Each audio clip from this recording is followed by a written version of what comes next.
Combien de cigarettes fumez-vous par jour? 4-5. 3-4 par jour seulement. Entre 25 et 40. À peu près dans les 40. 3 paquets environ. Moi, 4 paquets par jour. C'est-à-dire en moyenne, 2 paquets par jour. Souvenez-vous, il n'y a pas si longtemps, allumer une cigarette était un geste banal, parfaitement admis par la société. Aujourd'hui, arrêter de fumer est devenu plus qu'une recommandation, un impératif. Les interdits s'immiscent dans notre vie de tous les jours. Les panneaux défense de fumer pullulent et s'insinuent partout. Il faut aussi braver les images de mort, de maladie, les slogans culpabilisateurs. J'ai lu quelque part que fumer rendrait sourd et aveugle. Et je me suis dit qu'on avait atteint là un point d'absurdité totale. L'effroi, le dégoût, la promesse d'une mort lente et douloureuse, tout est bon pour rappeler au fumeur sa condition tragique et misérable. Happy birthday to you. Happy birthday to you. Happy birthday to you.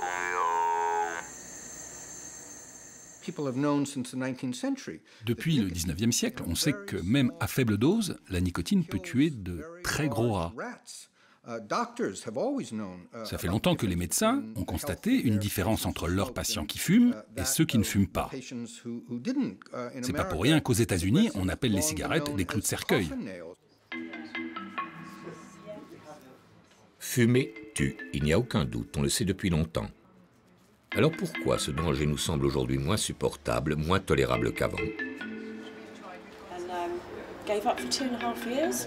Started to smoke again in France at a health spa. On end weekend. Yeah. So, Have you smoked for a long time? 8-9 years. I quit kind of, for 10 months using the book, actually. Right. And Yeah, then, I read the women book and the normal book. Did you? The what book? I read the book. The normal Every book. single day, there are more than a Chaque jour dans le monde, plus d'1 milliard de personnes allument une cigarette. Ils doivent forcément retirer quelque chose de cette habitude.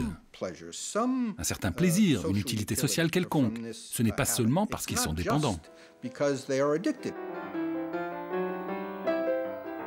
Les notions de dépendance et d'addiction sont propres à notre monde moderne.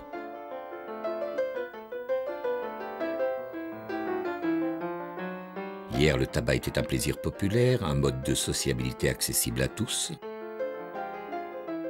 Il s'est ancré dans notre histoire, dans notre culture. Et fumer nous était devenu aussi naturel que boire ou manger. Le paquet de cigarettes, né avec le XXe siècle, avait banalisé le tabac comme bien de consommation facile à offrir, à échanger, à partager. L'amusante manifestation qui célèbre les charmes du tabac commence par le concours de la plus gracieuse et souriante fumeuse.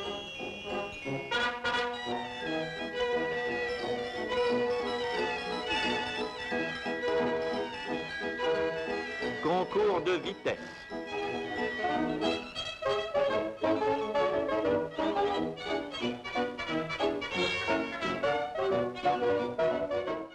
La cigarette, c'est vraiment un mode de sociabilité. C'est quelque chose qui s'offre, exactement comme la prise d'ailleurs pouvait s'offrir quand vous offriez la tabatière, vous voyez. C'est quelque chose qui s'offre, c'est quelque chose qui permet la discussion, c'est quelque chose qui permet d'engager la discussion. J'ai commencé à aller en France dans les années 50 et je me souviens qu'à l'époque, dès que vous arriviez chez quelqu'un, il sortait son paquet de blondes ou de gauloises et le posait sur la table basse pour vous inviter à fumer. Aujourd'hui encore, fumer est un geste démocratique. Un mendiant peut donner du feu à un prince. Tout a commencé avec les Indiens d'Amérique. Depuis ce temps-là, la cigarette est associée à une certaine cohésion sociale. Devenues chères, les cigarettes ne s'offrent plus aussi facilement. Chacun allume la sienne, mais les paquets restent au fond des poches. La convivialité n'est plus vraiment au rendez-vous. Alors pour se faire des amis, mieux vaut encore intégrer une thérapie de groupe. Good morning, ladies and gentlemen. Good morning. My name is Alex Nweji, and I'm the coordinating manager for the smoking session program. So the work that all of you do here and then the work that all of us are going to do in the future are all going to contribute to the effectiveness of good health for mankind. Good. We all know that the better the society, the better for all of us. Okay. I'm Betty Washington. I've been smoking since I was 27. I'm now 59. But now this is my real first attempt. I've stopped smoking. I haven't had a cigarette in 46 days. Excellent. I wear a pack. I am smoking since I was 15. I'm 56 now. I just have trouble stopping. I tried the gum patch. I just have trouble stopping. It gives me something to do. I don't know what to say. My name is Patricia, and I'm pretty sure I will keep on the same track, especially since I have a little more help. Thank you.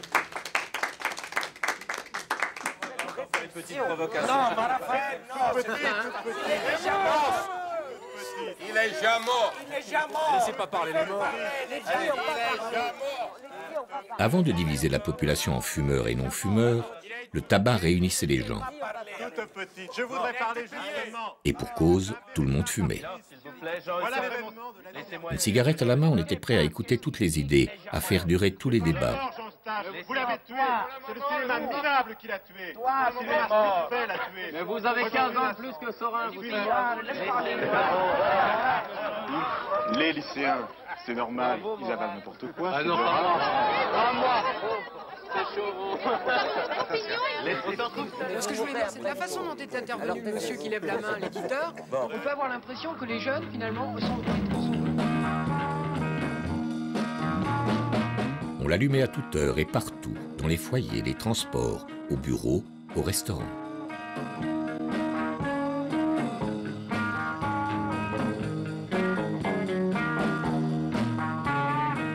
Hommes, femmes, vieux, jeunes, elle faisait oublier les conflits et les différences. On est alors dans les années de la reconstruction, une époque où la société retrouve ses repères et son ordre habituel. Et c'est le moment où les femmes accèdent à l'émancipation, ce qui est aussi le signe d'une libéralisation politique.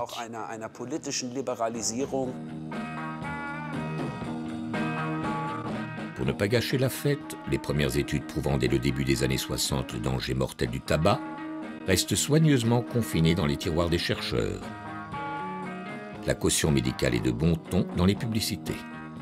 What cigarette do you smoke, doctor? More doctors smoke Camels than any other cigarette. La série américaine Mad Men, située dans le milieu des publicitaires new-yorkais, rappelle cette époque où l'insouciance de la population s'accorde au cynisme des fabricants. Our product is fine. I smoke them myself. My granddad smoked them. He died at 95 years old. He was hit by a truck. I understand. But our hands are tied. We're no longer allowed to advertise that Lucky Strikes are safe. So what the hell are we going to do? We've already funded our own tobacco research center to put this whole rumor to rest. And that's a very good start. But it may not affect sales. Don, I think maybe that's your cue. Quand la série a commencé à être diffusée, j'ai expliqué qu'à l'époque, on mesurait sa consommation de tabac en nombre de cartouches par semaine. Quand on allait faire ses courses, on achetait du lait, des œufs et 2 cartouches de cigarettes. Les hommes en particulier fumaient 2 à 3 paquets par jour. Ça veut dire 60, voire 80 cigarettes par jour. Je me suis dit que la série allait être une sorte de Disneyland pour le public. Des jeunes m'ont dit, je ne savais même pas qu'on pouvait fumer à l'intérieur. Mais évidemment qu'on pouvait fumer à l'intérieur. On pouvait même fumer dans les avions. Ça fait très peu de temps qu'il faut sortir pour fumer. Il y a un désir culturel d'oublier tout ça. Les gens ont été choqués qu'on leur rappelle comment c'était avant. Mais dans un sens, ça leur plaît. Il y en a qui boivent un verre et s'en grillent une en regardant la série, et puis ils arrêtent.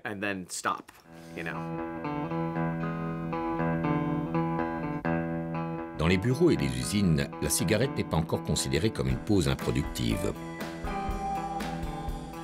Au contraire, elle est le signe d'une activité débordante. Du matin au soir, elle accompagne tous les gestes du travail. La cigarette, on a le sentiment que ça excite. Vous avez beaucoup d'intellectuels qui fument en travaillant parce qu'ils ont le sentiment que ça leur donne de la stimulation, ça donne de l'ampleur à leur propre imaginaire, ça les fait à la fois respirer et penser autrement. Elle y tient beaucoup. Romain Gary.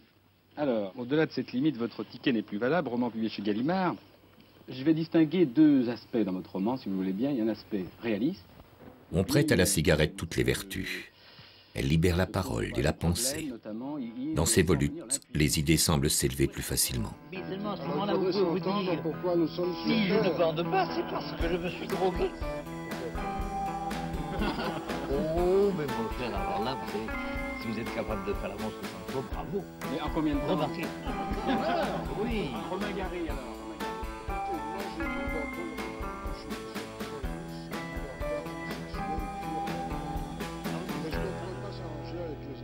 Le tabac a accompagné l'acte de création des écrivains pendant très très longtemps. Et d'ailleurs, je suis persuadé que ça aide beaucoup d'écrivains de fumer. Par exemple, Françoise Sagan n'a jamais écrit un roman sans fumer cigarette sur cigarette. Et d'ailleurs, quand elle venait à Apostrophe, Françoise Sagan, elle fumait sans arrêt, sans arrêt, sans arrêt. Et pour elle, la cigarette était à Françoise Sagan ce que la canne blanche est à l'aveugle. Ça leur était nécessaire. Ils étaient au fond, ils se retrouvaient dans une ambiance de café, ils se retrouvaient dans une ambiance de salon chez eux ou chez un copain.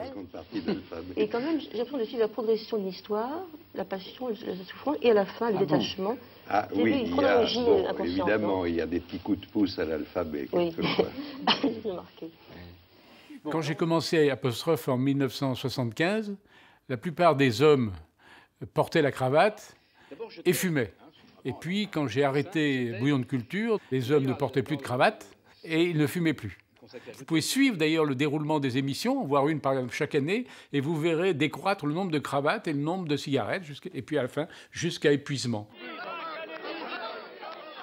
Aucune étude statistique n'a établi de lien entre le port de la cravate et le fait de fumer. Mais en ces temps de plein emploi, les deux donnent l'image d'une société confiante dans ses valeurs et sa prospérité. Fumer fait partie du protocole, le maniement de la cigarette est une forme d'élégance.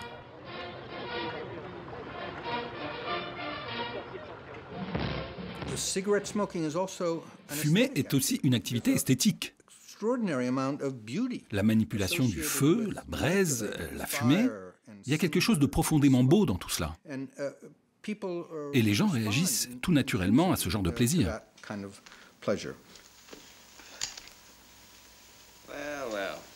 How long is it? How long is what? You know what? How long is it since we've seen each other? Oh, well, let's see.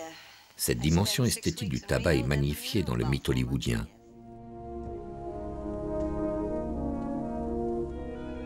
Même éteinte, la cigarette est un accessoire à part entière, aussi important que le costume ou la lumière.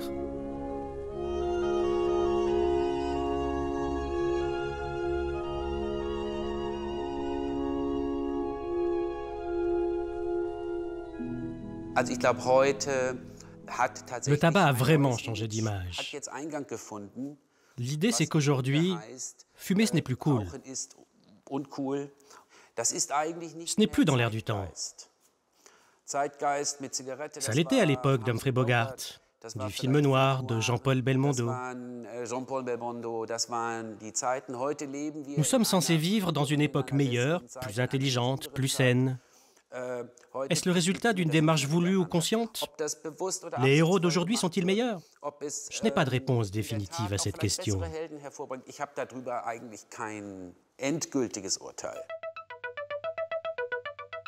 Fumer est désormais le privilège de quelques incorrigibles, fidèles à leur légende.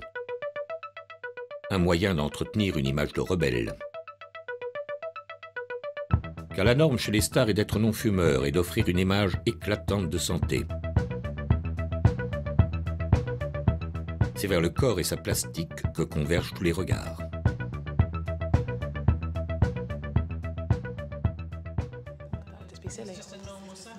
Okay, well, this is, throw this away. So, took pictures of you guys earlier to show you some age progression stuff. So this is what you may look like if you continue to smoke at the age of 72. So I'm going to do Heather first, because Heather's here on my screen. So turn it around. So that's you now, and that's you at the age of 72 if you continue to smoke. If you look around the eyes, there's a lot more wrinkles there. And here. Yeah. Loads and loads and loads more here. Yeah, loads more. And very much more here. Here, around the eyes, around the forehead. Around the mouth. Yeah. Bottom mouth. But also, I don't know if you can see, well, you can't probably see, but you do look more greyer. Yeah. You have a lot more grey complexion compared to That's what I thought first, when I first saw it. I thought it looks much greyer. Yeah. And that's because the reduced circulation of blood from all the carbon monoxide that you're breathing in every time you smoke. The loose skin's caused by the lack of collagen that makes your skin elasticated, and the lack of vitamin A. Makes me look like my mum. Did your mum look like that? My mum did look like that, yeah. But my mum never smoked a cigarette in her life. Weird.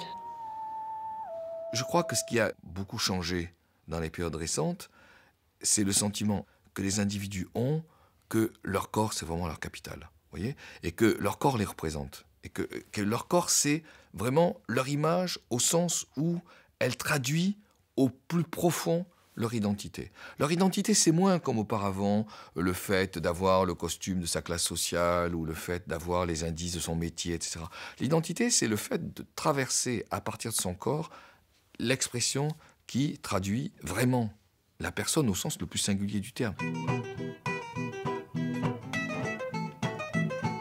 Notre corps nous représente. Même aux plus hautes fonctions, il ne faut rien en cacher, savoir l'entretenir et le valoriser en toutes circonstances.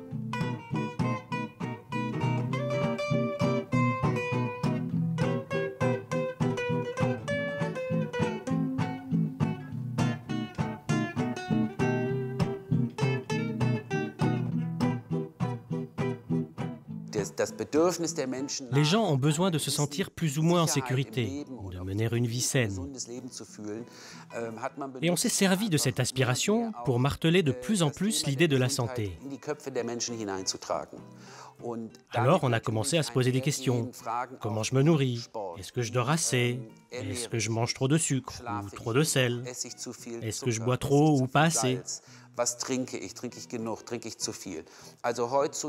Aujourd'hui, on ne peut plus ouvrir un journal sans tomber sur un bon conseil du genre « Buvez un verre de vin rouge par jour »,« Le café est-il bon ou mauvais pour moi ?»« Est-ce que je dors sur le bon oreiller ?»« Est-ce que je dois aérer la pièce ?» L'homme moderne est tellement obnubilé par ces petites questions du quotidien qu'il en oublie presque de vivre.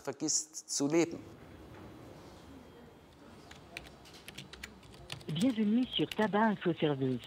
Ce service d'information et d'aide à l'arrêt du tabac sera facturé 15 centimes d'euros la minute.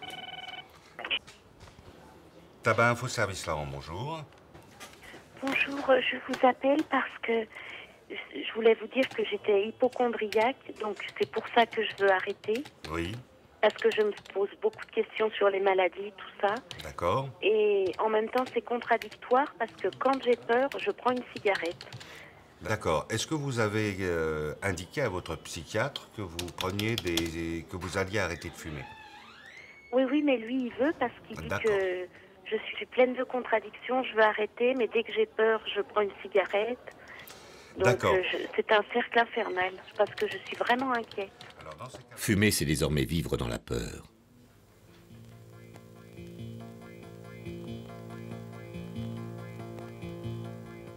Cette peur trouve sa source dans le milieu des années 70. Elle naît avec la crise, le chômage, dans une société en perte de confiance. C'est dans ces années que les dangers du tabac, démontrés par la science, sont révélés à la population. Le risque global est une diminution d'espérance de vie d'environ 7 ans pour le grand fumeur. En France, en 1976, une première loi s'attaque au tabac en limitant la publicité. Pour atteindre les fumeurs, changer la mentalité, une nouvelle arme apparaît. La prévention, cet ami qui vous veut du bien.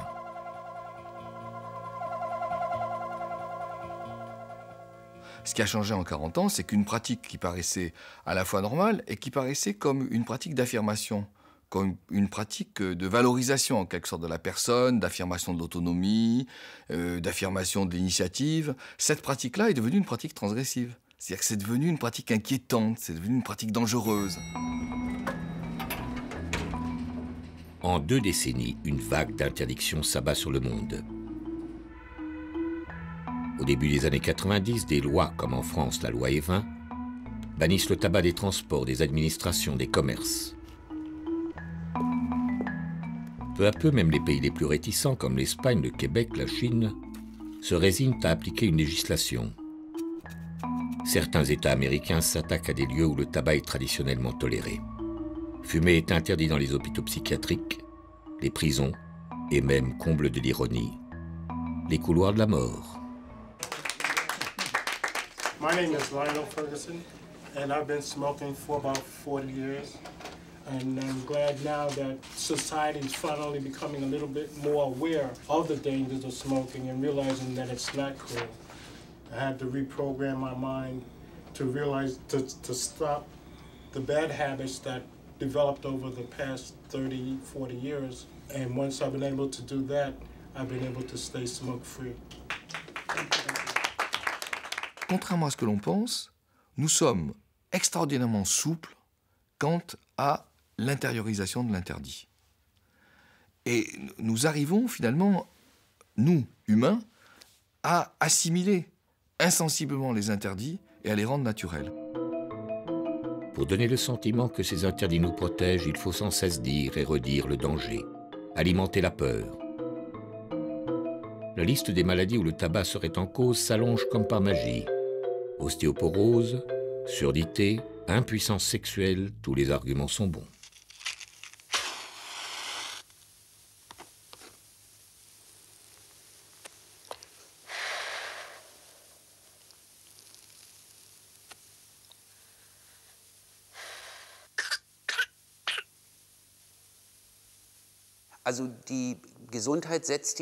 La santé place les hommes dans un état de grande dépendance émotionnelle. On peut contrôler beaucoup de choses au moyen de la santé. Elle concerne à la fois notre vie privée, la durée de notre existence, l'énergie dont nous disposons et notre résistance face à la maladie. La santé suscite énormément d'angoisse.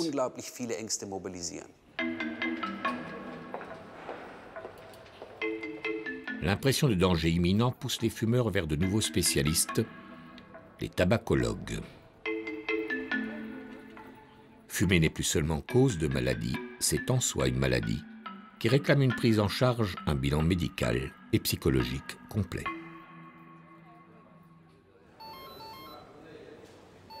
Le matin, au bout de combien de temps prenez-vous votre cigarette ou au bout de combien de temps vous pensez à elle, cette cigarette? 1 heure.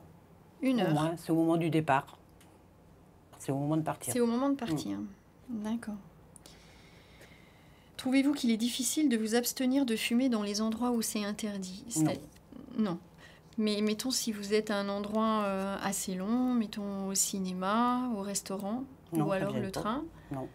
Mais une fois en sortant, ça va être la première chose que je vais faire. En sortant, c'est la première chose que vous allez faire.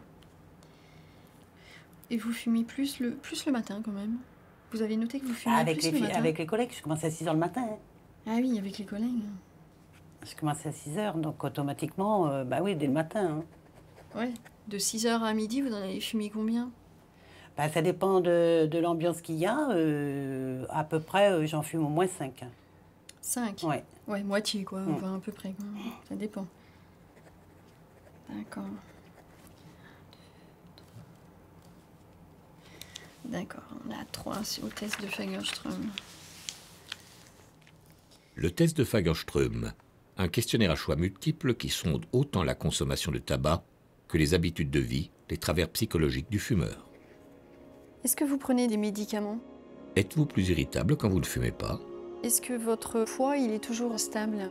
Trouvez-vous difficile de vous concentrer sur votre lieu de travail? D'un point de vue moral, comment vous vous sentez aujourd'hui? Avez-vous la bougeotte? Vous vous sentez plutôt tendu, énervé? Avez-vous déjà été soigné pour une dépression nerveuse? Vous voyez régulièrement votre médecin? Sur une échelle de 0 à 10, évaluez votre confiance en vous.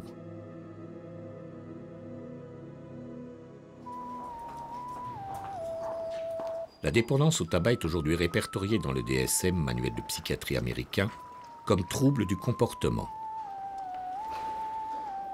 Fumer relèvera-t-il bientôt de la maladie mentale? De fait, la stigmatisation du fumeur est si forte qu'ils en développent de nouvelles névroses. Sentiment d'échec, culpabilité, perte de confiance en soi.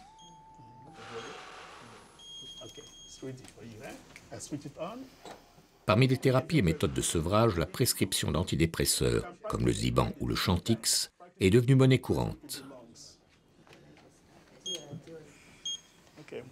There are other medications to help you, like Chantix. Okay. Basically, it works like this. Remember, when you smoke cigarettes, the nicotine that are present in the cigarette, there are some centers it will hit in our brain. They're called receptor sites. Okay. So when they hit those centers, the dopamine is released, and then it makes us to feel happy. Now, when you are using the Chantix will go and block those receptor sites, those areas. When you now smoke cigarettes, you no longer have the enjoyment. Those your cigarettes? No, they were just sitting here and I got them. You don't smoke, do you? Nah. Give it up. No, me either, boy. Enough of that. That was enough. 25 big ones. Oh, boy. Finished. Got the energy now. Whoa. Hey. Boy, since I quit, I mean, boy, just everything... Just focus. Zeroed in. Oh, yeah. Bang, you know? Me too.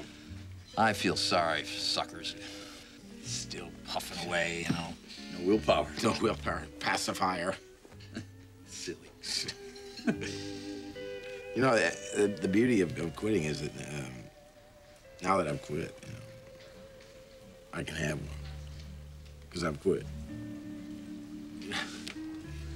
You know, I mean, just like jewelry, you know, it's not really, I don't even inhale.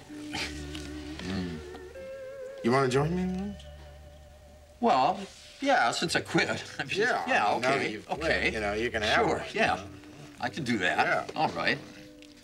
Okay.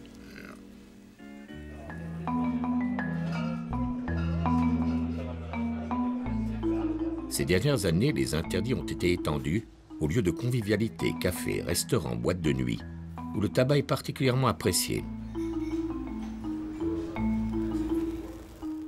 Dans les années 70, une telle interdiction ne pouvait être qu'un canular, voire un poisson d'avril au journal télévisé. Ce geste, fumer une cigarette, vous ne pourrez plus le faire en toute liberté. Interdiction de fumer dans les ascenseurs d'immeubles, privés ou publics. Interdiction de fumer dans les halls de gare, dans les couloirs du métro. Interdiction de fumer dans les magasins, chez tous les commerçants, dans les cafés, aussi bien aux terrasses qu'à l'intérieur. Interdiction de fumer dans les jardins publics. Monsieur, qu'est-ce que vous pensez de cette interdiction de fumer dans les lieux publics? C'est une atteinte directe à la liberté individuelle et je suis absolument contre. J'ai envie de fumer, je fume. J'ai bien le droit de fumer. Dans les cafés? Oui. Et pourquoi? Pour ne pas gêner les autres consommateurs, ceux qui n'aiment pas la fumée de cigarette. Ceux qui sont gênés s'en vont. Gêner les autres. Un argument qui suscitait alors l'incrédulité. Depuis, une théorie est apparue permettant de débouter les fumeurs de leurs droits et libertés, le tabagisme passif. Le fumeur n'est pas seulement une menace pour lui-même, mais aussi pour les autres. Il intoxique ceux qui l'entourent. Malgré le manque de preuves scientifiques, les adversaires du tabac tiennent là un argument décisif. L'État de New York est très urbanisé. La majorité des habitations sont des immeubles. Les gens vivent en appartements, dans des résidences en copropriété. Et du coup, il y a une très forte exposition au tabagisme passif, même dans les foyers où personne ne fume.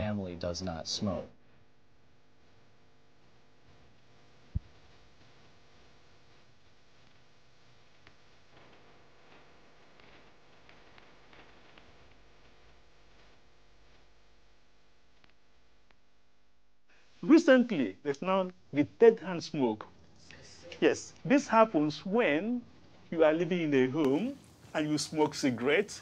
As you smoke cigarette, the toxins, the carbon monoxide, the particulate matter all leave and then they settle at the homes, in the walls, in the ceilings, on the tables. So over time, they accumulate at these surfaces. And then when the wind starts to blow, this particulate matter are released into the air. And so when you breathe this matter, this is now the third-hand smoke. Rien n'arrête la surenchère des arguments contre le tabac. Sournoisement incrustés dans nos murs et nos placards, ils seraient toujours prêts à agresser notre organisme. La psychose s'installe.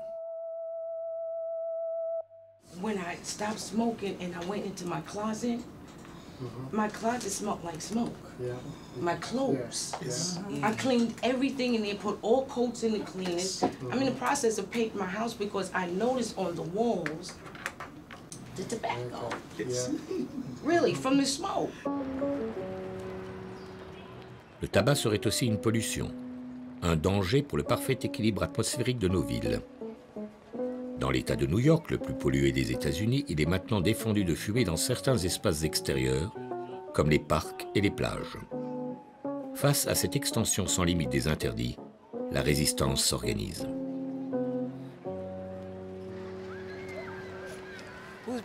Qui va respirer ça? Ça disparaît en un clin d'œil. Toute cette croisade anti-tabac, on nous fait croire que c'est pour protéger les non-fumeurs, mais en fait, c'est pour nous forcer à arrêter de fumer. Ce n'est pas pour lutter contre le tabagisme passif, mais pour faire en sorte que les fumeurs ne puissent plus s'en griller une où que ce soit. Quand vous êtes dehors, à proximité d'un fumeur, vous ne pouvez pas faire autrement que de respirer sa fumée, et ça a des effets nocifs sur votre santé. Cette réglementation permet aussi de protéger les enfants, car les fumeurs donnent le mauvais exemple. Voilà pourquoi il doit être interdit de fumer dans les aires de jeu, les parcs et tous les endroits où les familles vont pour se détendre. Ces lieux doivent absolument être non-fumeurs, pour empêcher les enfants d'être victimes du tabagisme passif et leur éviter tout contact avec les fumeurs. Fumer est devenu un geste obscène, déplacé. Dans les films, la présence du tabac est surveillée comme celle du sexe ou de la violence. L'Union européenne finance même des études visant à limiter la cigarette dans les films tout public.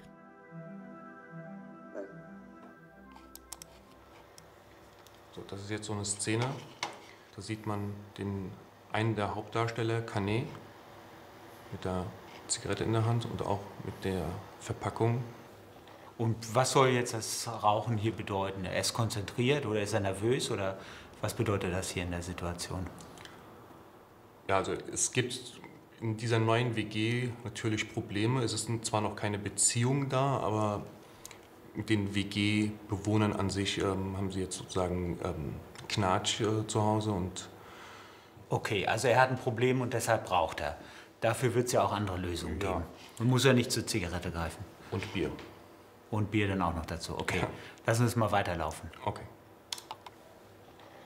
Au fond, nous sommes devenus des sociétés complètement puritaines sur le problème de la santé, complètement exigeantes, avec une sorte d'image assez fantasmatique de la pureté, avec cette image sur laquelle tout comportement risque de polluer finalement l'espace individuel, l'espace collectif. Ça, c'est incontestable. Ce n'est plus seulement le tabac qui dérange, mais sa vue, et même son image. Même les figures du passé sont priées de donner le bon exemple. Jacques Tati, André Malraux, Jacques Chirac ont ainsi testé une nouvelle forme de sevrage, l'effacement numérique des cigarettes.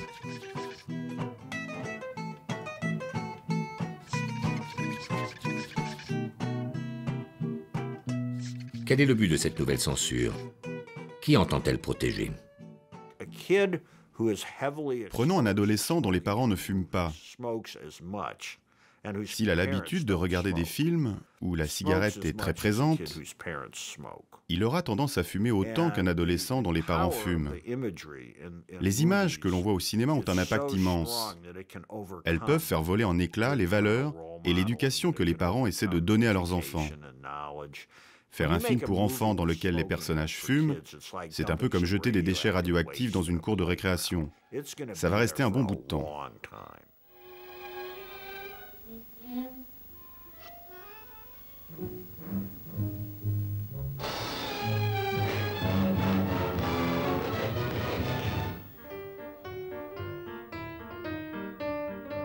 Mais faut-il à tout prix protéger nos enfants?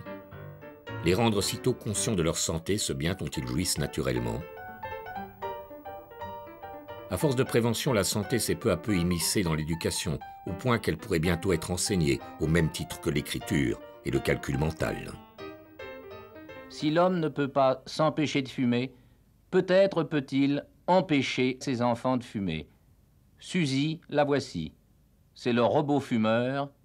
Elle fume devant une classe à qui on va montrer tout à l'heure les poumons de Suzy la fumeuse et nous verrons les réactions des enfants devant les poumons artificiels de cette fumeuse artificielle, hélas trop réelle dans la vie.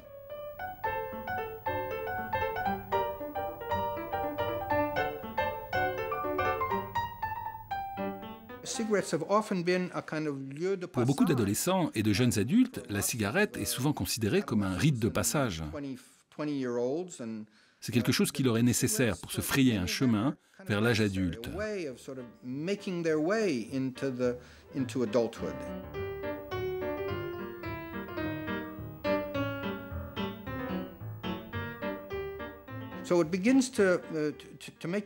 On peut commencer à se demander si l'enjeu n'est pas de trouver un cheval de bataille quelconque, un sujet fédérateur qui concentre le puritanisme, la méfiance et le malaise américain vis-à-vis de ce que j'appelle le plaisir adulte. Pour moi, cette notion de plaisir adulte est capitale.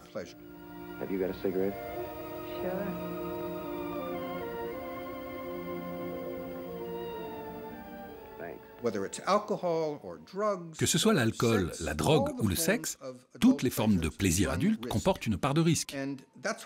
C'est ça être adulte, être capable de prendre du plaisir dans des activités à risque.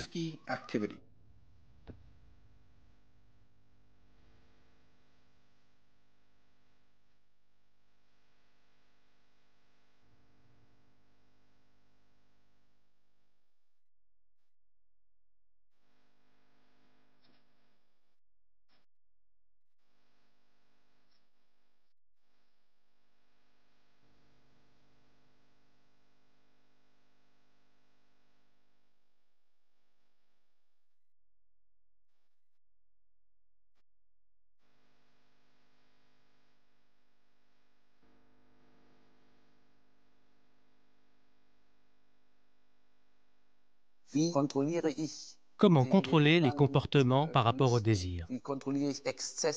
Comment contrôler les excès de façon à assurer un certain ordre? Depuis des millénaires, c'est la question clé de la politique et de la religion. Comment faire pour maintenir les hommes sous contrôle? Cette jeunesse qui s'apprête à affronter la vie, a-t-elle toujours la sobriété qui conviendrait pourtant? En sacrifiant à une mode extravagante et dangereuse, n'est-elle pas déjà trop souvent intoxiquée moralement et physiquement par l'alcool et les excès de toutes sortes? Car, ne l'oublions jamais, l'enfant qui naîtra un jour de ses futurs parents inconscients héritera, hélas, de leur tard. Comme il héritera de leur qualité, et il est essentiel, pour que vive une nation prospère, que de beaux enfants naissent de parents sains et vigoureux. Au fond, c'est comme une guerre de religion.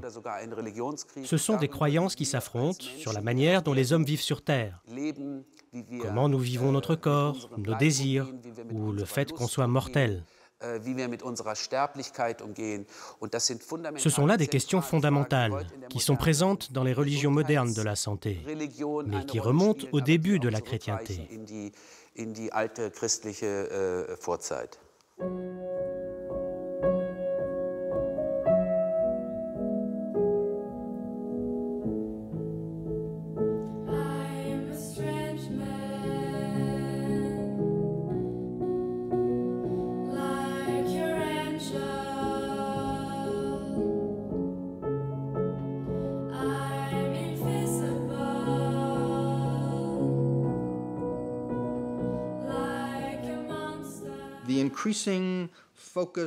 On se focalise de plus en plus sur une certaine idée de la santé. Et selon moi, ça sert les intérêts d'une société que je qualifierais de totalitaire et qui veut progressivement contrôler tous les aspects de notre existence.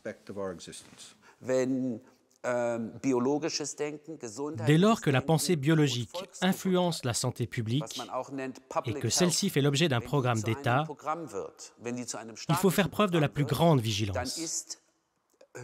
Parce que cela s'accompagne toujours d'une volonté d'éduquer le peuple. L'État s'efforce d'imposer certaines conceptions.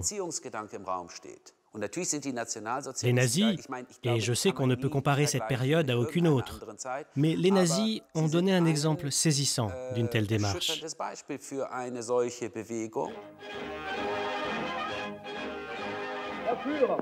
Mussolini und Franco, 3 Männer, die für ihre Völker und für die gesamte Kulturwelt als Symbole der Willens- und Leistungskraft erscheinen, brauchen nicht.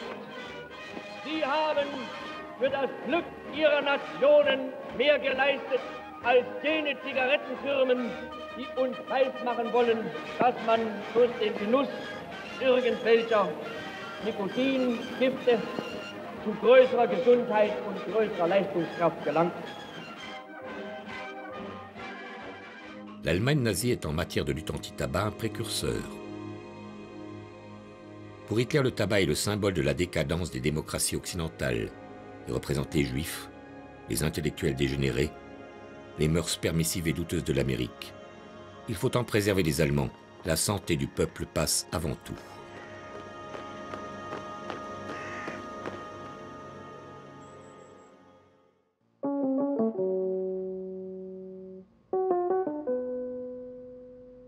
Okay, I'd like you now to relax, close your eyes, take a few deep, slow breaths, as if you're about to have a little doze or a little catnap.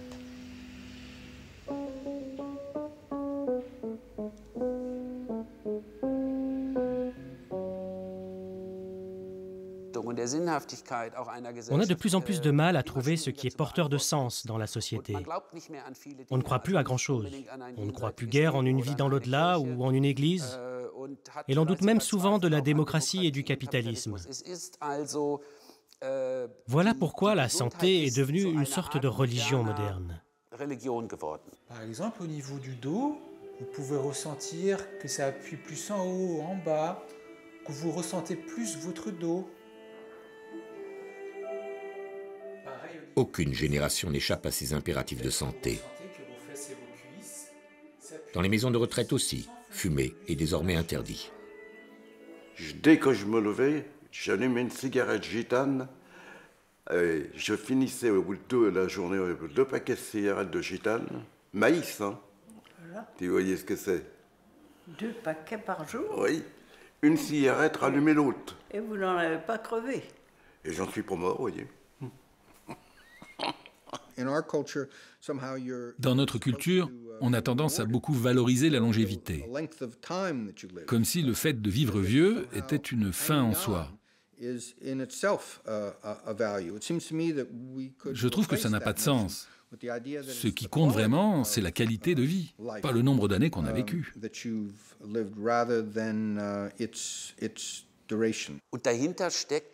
Et en fin de compte, cette obsession de la vie cache une grande hostilité à l'égard de la vie.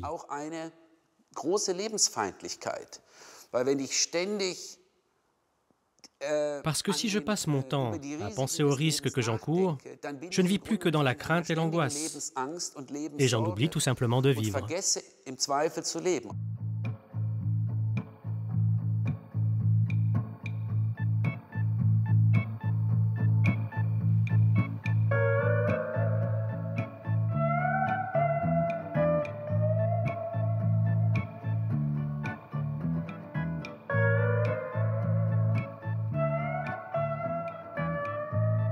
Il n'est jamais trop tard pour en finir avec le tabac. Expier toute une vie de fumeur. Mourir peut-être, mais surtout en bonne santé.